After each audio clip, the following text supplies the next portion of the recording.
We're talking politics at Net News Ledger.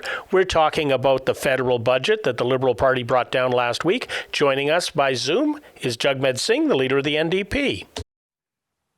We have a special guest in the studio today. Joining us by Zoom, Jagmeet Singh, the leader of Canada's new Democratic Party. We're here to talk about the Liberal budget that just came down. Welcome, and welcome back. It's been a while. It's been a while. Thanks so much for having me. I'm honored to be back. The budget came down after a long time, and Canadians have all been expecting this. How does the new Democratic Party feel about budget 2021?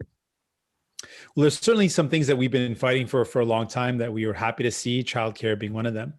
But there's things that are missing that we're worried about. And one of the biggest questions people had on their mind and still have is who's going to pay for this recovery and this pandemic? Workers lost their jobs, small businesses shut their doors, and many of them are worried if they could ever open again. But at the same time, the ultra rich have actually seen record profits. We've seen the wealthiest Canadians, the 44 richest billionaires, increase their wealth by $62 billion. Big box stores have done really well. Web giants have made big profits. And we're saying it should be those at the very top, the ultra rich, that pay their fair share. And the Liberals failed to do that in this budget. To answer that question, who pays for this? It should have been the ultra rich. Instead, the Liberals have effectively said it's going to be everyday folks that pay the burden of the pandemic.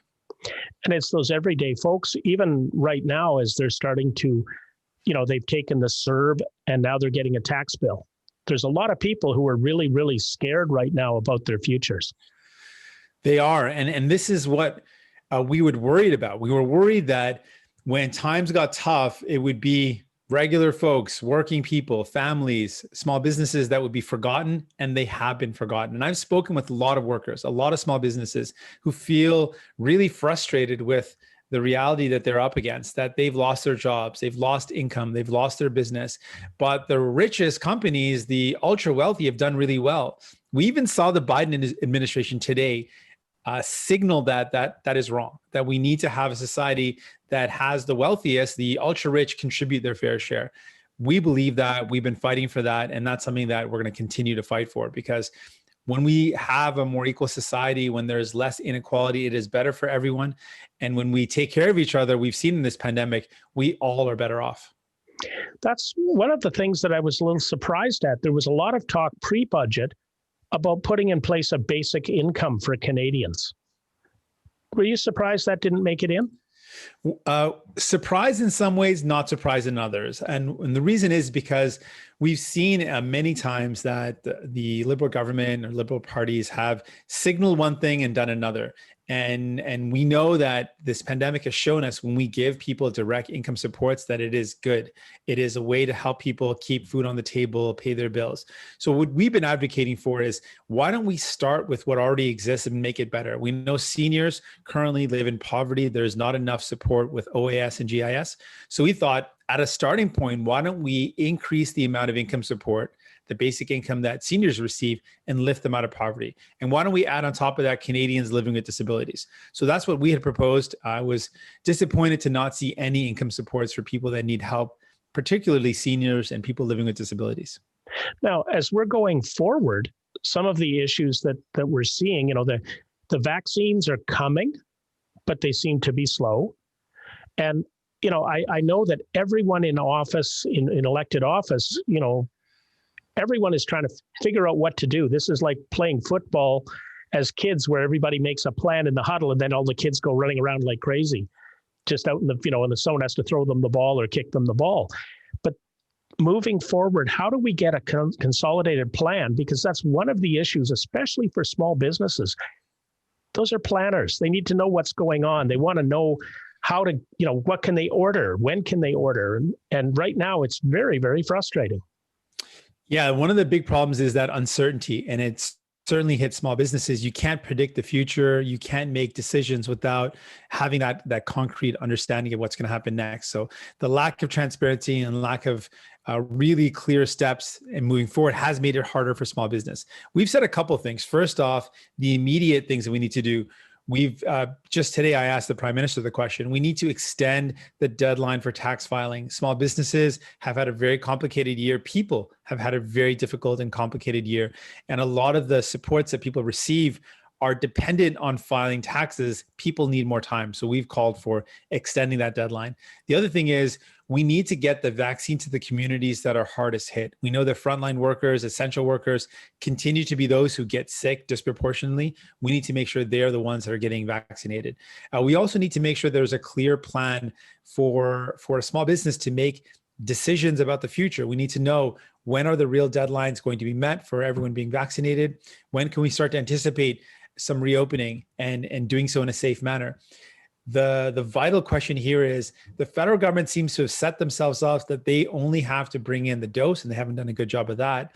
But I believe that the federal government's role should have been and should still be to help coordinate the vaccination release and rollout to make sure we're getting it to the people who need it most, and support with an all hands on deck approach. Let's use every resource we have to get Canadians vaccinated as quickly as possible. There are some good news stories. I mean, here in Northern Ontario, the Canadian Rangers have stepped up.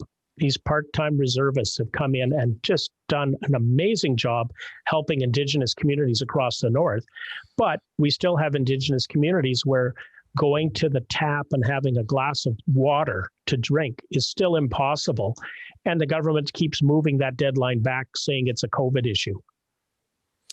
I don't buy that. And with just the basic human right of making sure everyone in our country has access to clean drinking water, and particularly the first people of this land.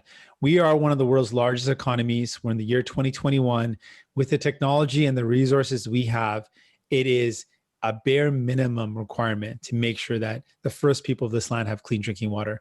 And in a pandemic, the fact that many particularly Indigenous people, couldn't turn on the tap to get clean water, to wash their hands, or to drink water is a shame. And that's why we've said that there is clearly a problem when this is not made a priority. We see the outcomes. Liberal government, previous governments continue to miss their deadlines.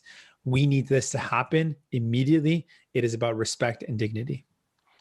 As we move forward, the budget's going through its process. As we look at election readiness, for example, where are the New Democrats now in terms of an election? There's a lot of rumblings that we might be headed to an election, pandemic or not. You're right. There are certainly a lot of rumblings about that. We've made a really clear and strong statement on this. I believe that it is wrong to hold an election while we're in the midst of this third wave. And I've said very clearly, I've made the commitment that I will not trigger an election while the third wave has hospitals being overrun in Southern Ontario. We're seeing record numbers of cases in Ontario and other provinces, numbers rising. We need to make sure people are vaccinated, people are safe. And that's my priority. So I'll continue to fight to make sure people get help. But if there's an election, if the Liberals call one, if Justin Trudeau calls one, we'll be ready. We're in a better position actually this time around than 2019.